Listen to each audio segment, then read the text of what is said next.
All right, we are back with Jim Rickards, part two of our discussion that will be focused on inflation, the Fed, and what's coming next. We all saw the headlines by now that the consumer price index for February rose by 7.9% from a year ago. That's the highest level since 1982. Here to talk about where we are at with inflation, Jim Rickards back with us. Jim, thanks for joining us for part two here. Sure thing. So I have to bring up the last time you were on, Jim. You took a lot of heat for a comment that you made that we had reached peak inflation. This was back in December. So it's clear now that the inflation train is still rolling forward here. Have you changed your stance since? Yes, it's like I say, you're entitled to your own opinions, but you're not entitled to your own facts. And the facts are that inflation has played out longer than I expected, and exactly the way you described. One point that I would make is that when you say this is the highest inflation in since 1982, 40 years basically, that's true. But the inflation in 1982 that we're comparing it to was the end of the inflation. It started really in a severe form around 1976. And so by 1982, it had come down to 7.5% or thereabouts. So you're right about those numbers, but it was up to 15% in 1980. So 7.9 or whatever the last number was, put in terms of the monthly inflation figures, yeah, that's pretty bad. But don't think it can't go a lot higher. It can. What I expected, and I still expect this. Let me put it this way: I still expect this, but I pushed out the time horizon because a lot has happened and we have more data. Um, there are two kinds of inflation. And one is what they call cost push inflation. The other one is demand pull inflation. Those are economic jargon. But demand pull is when it's driven by the consumers, the everyday American or everyday person around the world. They see some inflation. They go ask the boss for a raise. They go, hey, I need more money to keep up. They accelerate purchases. Like, oh, gee, if that refrigerator is going to be more expensive 3 months from now, maybe I better buy it today before the price goes up. It kind of feeds on itself, but it's very much driven by consumer behavior, the behavior of labor and working people, trying to keep ahead of something that they're living through. So that's demand pull. The other kind of inflation is called cost push. That comes from the supply side.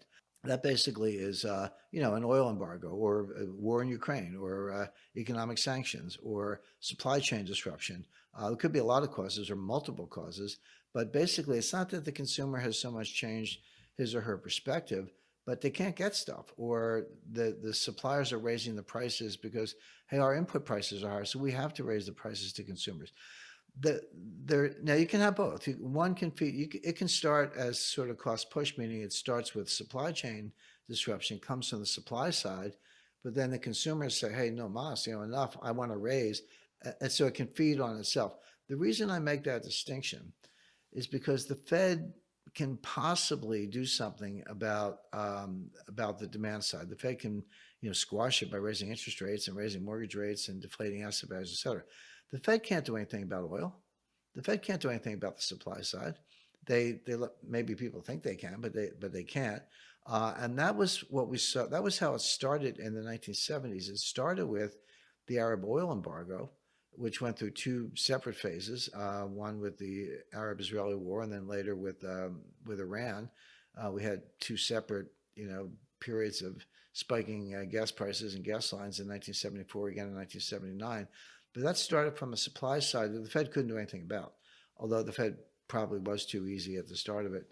So right now, this inflation has come from the supply side. Now, how will it play out on the demand side? That's the question. That's interesting because I had one professor of applied economics on saying, look, this inflation has nothing to do with broken supply chains, et cetera. It solely has to do with money supply and the surplus of it.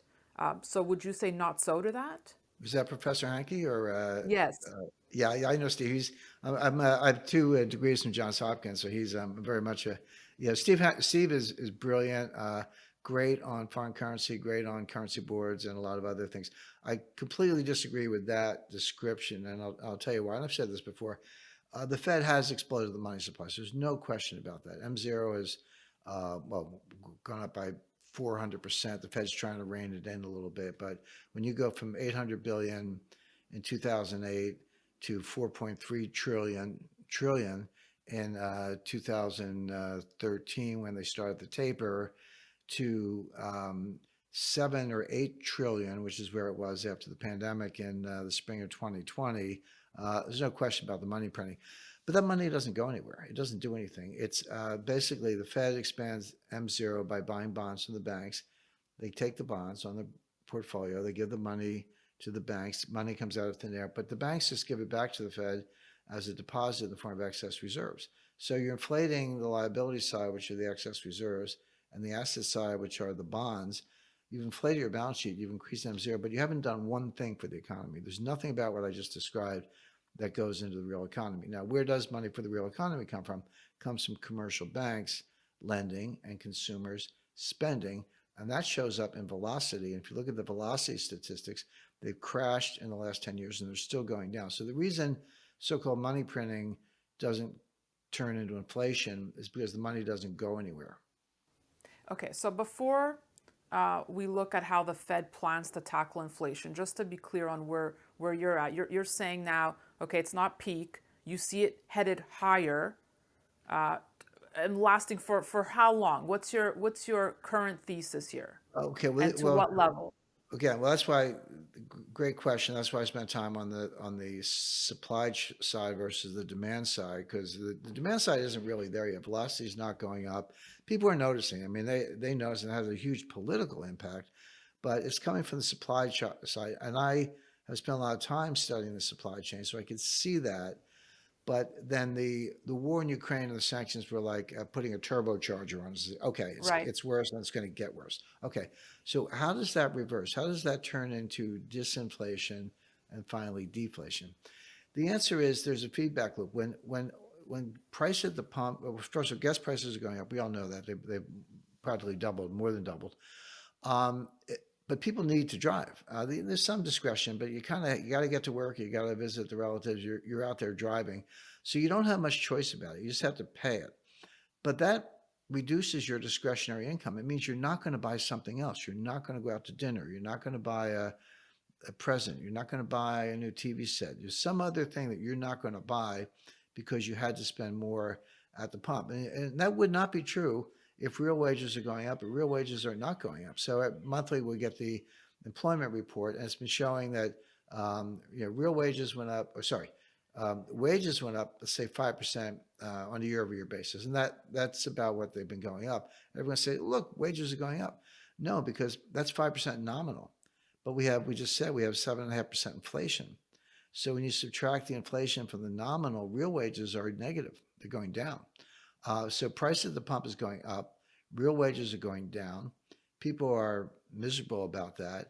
But the only way they can deal with it, even though Bloomberg said eat lentils, I mean, that was let them eat cake, right?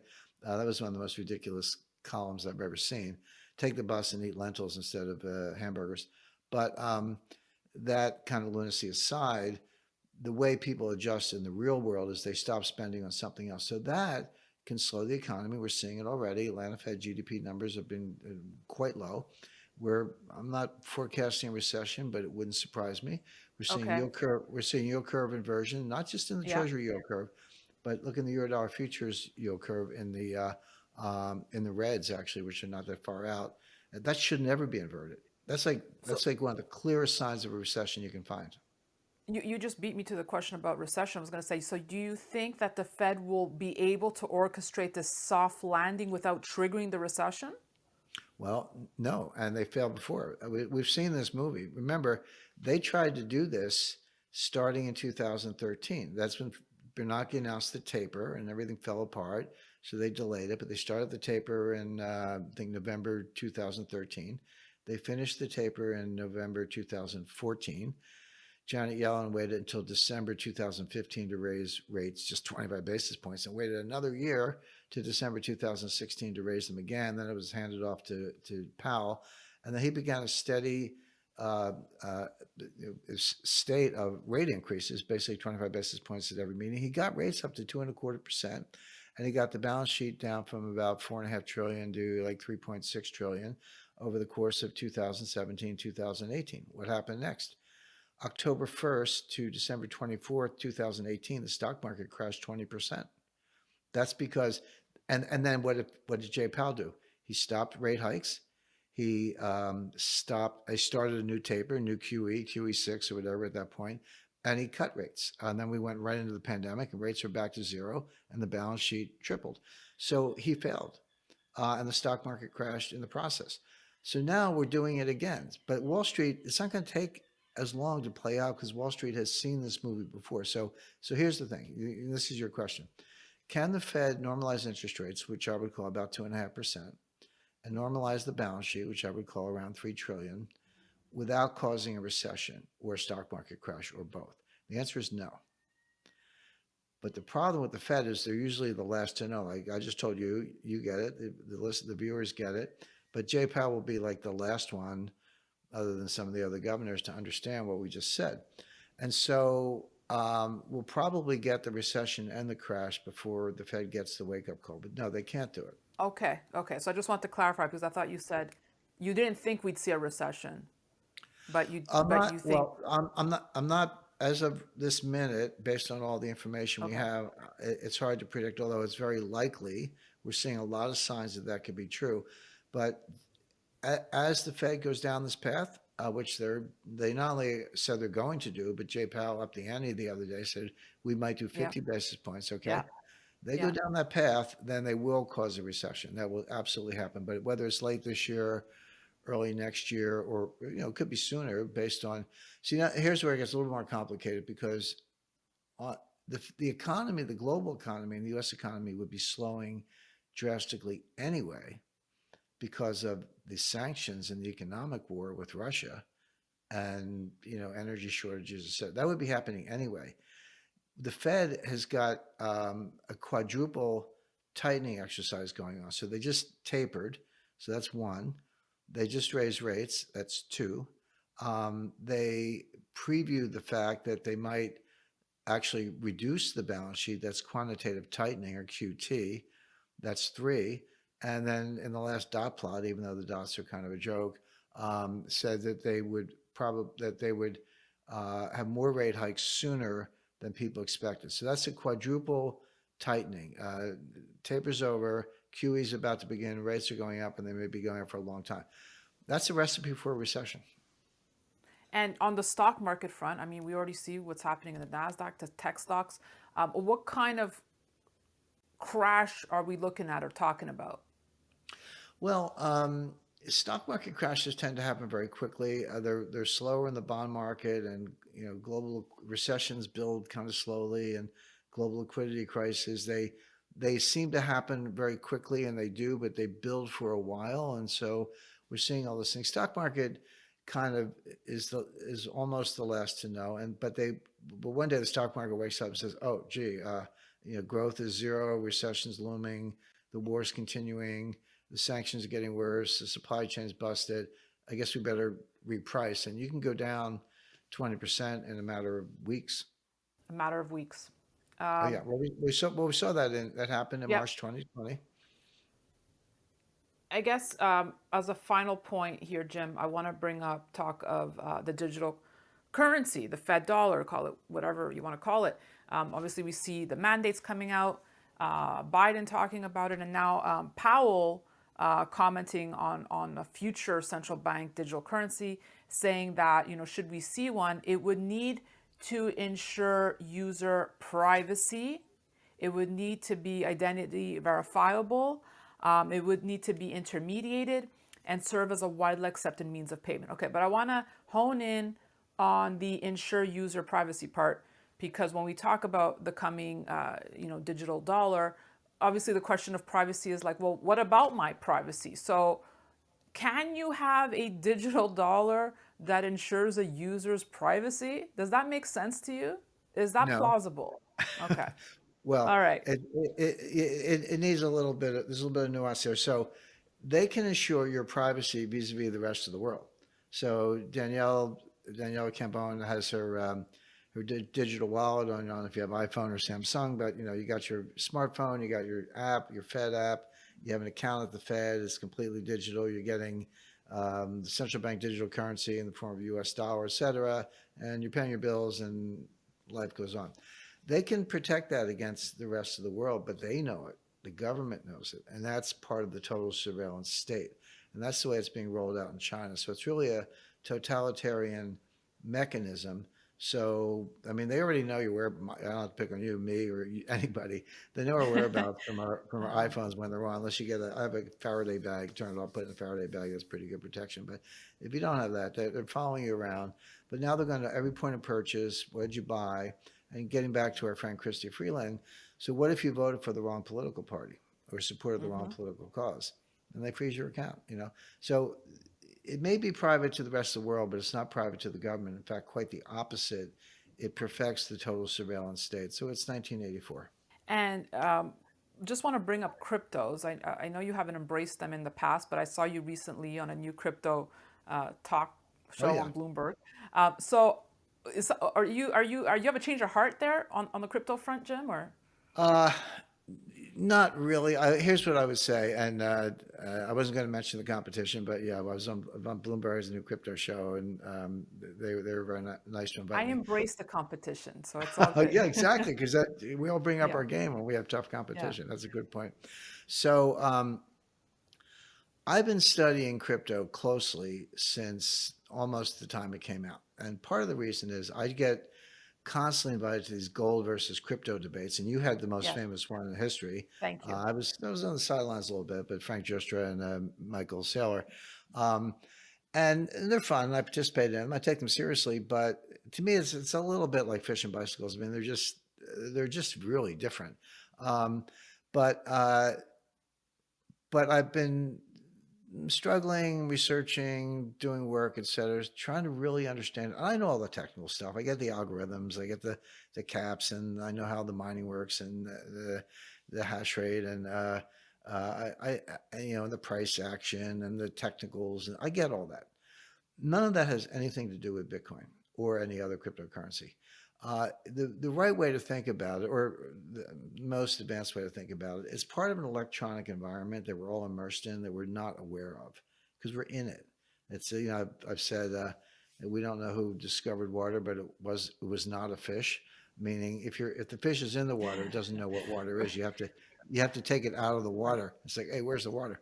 So we're in this environment, all of us, and this is having effects on how we think, how our brain processes information. So the point I was making, and this has taken me a long time to get here because I've done a ton of research, but it's not that everyone's like, oh, the Bitcoin's gonna take down the dollar. Bitcoin's the end of the dollar. No, Bitcoin is part of a larger electronic digital environment that we're all in that has erased the concept of money. We've lost the thread. We actually don't know what money is anymore. We pretend that we do. We talk So about it, well but said. Yep. we Yep. don't know. And so I'm using the term moneyness. It has some characteristics of money. Some do, some don't. Some have more, some have less. Some have different features. And there's a really good piece of academic research, fairly recent, but the authors kind of want to update the classic definition of money. That was their point. And this is from Jevon and Menger in the late 19th century. And they were the ones who said, unit of account, store of value, medium of exchange. That's the three-part definition of money. And everyone recites it, and I've recited it. And they said, well, yeah, but you actually have a lot more different kinds of money, and you have a lot more functions. And they listed 40 separate characteristics. So yeah, medium of exchange, unit of account, sure. But good or bad for money laundering, good or bad for tax collection, good or bad for privacy, or maybe put differently, does it offer privacy or not? Does it help tax collection or not? Does it help any money laundering or not? Down this list of 40 characteristics, and they had 15 kinds of money. So, Fed money, the central bank digital currencies, Bitcoin, crypto, gold, silver, et cetera, and a bunch of others. So that's a matrix with 600 boxes, 40 characteristics, 15 kinds of money. And they checked every box. Like, does it or does it not have this? So it's like a Chinese menu. You can sit there and cook up your own kind of money. So I thought it was really good scholarship and a great way to think about it. But taking that a step further, to my point, if I've got 600 choices on the matrix, then we don't actually know what money is. What we have is what I call moneyness. Um, and that has much bigger implications than whether, Bitcoin is a bigger payment currency than the dollar someday. I personally doubt it, but what's going on is actually much more profound. Interesting, interesting. Well, I appreciate your open mind always. Well, you just have to keep learning new stuff. That's how I think about it. Keep Thank you. learning. That's it, absolutely. Jim, I always appreciate you and your time. Thank you so much for this great conversation here today. Thank you. Thanks.